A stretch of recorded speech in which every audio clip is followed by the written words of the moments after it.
মৰমৰ ছাত্ৰ-ছাত্ৰীসকল, আজি আমি শিকিম সংখ্যাৰ গঠন পাঠটিৰ অন্তৰ্গত নিকটতম দহ, শ আৰু হাজাৰলৈ আসন্ন মান নিৰূপণ কৰা, যাক ইংৰাজীত কোৱা হয় estimating to the nearest tens, hundreds and thousands by rounding of.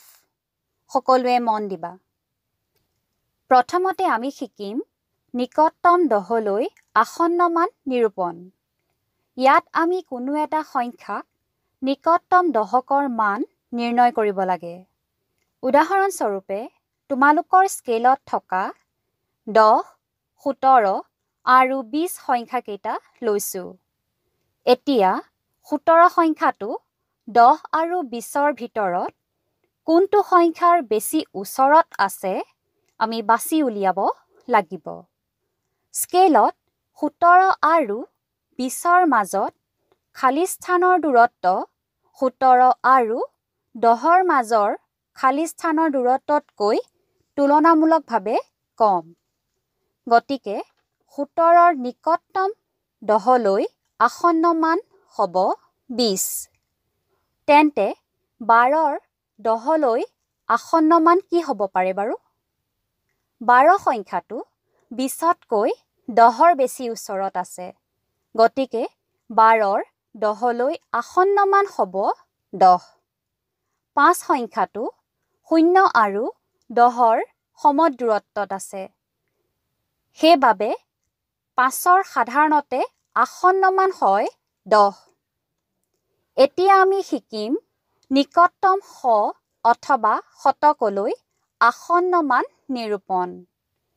ধৰি লওঁ আমি তিনিটা সংখ্যা লৈছোঁ 410, 400 আৰু 500। ইয়াত 410 সংখ্যাটো 400ৰ বেছি ওচৰত আছে। গতিকে ইয়াৰ নিকটতম শতক স্থানলৈ আসন্ন মান হ'ব 400।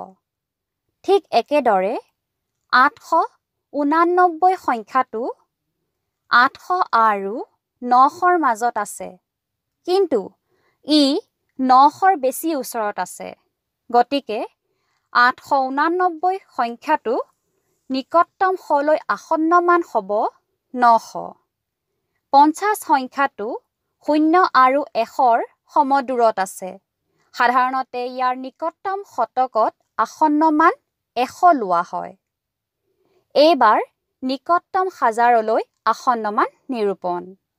আমি জানো যে 1ৰ পৰা 499 লৈ সংখ্যাবোৰ 1000তকৈ 0ৰ বেছি ওচৰত আছে।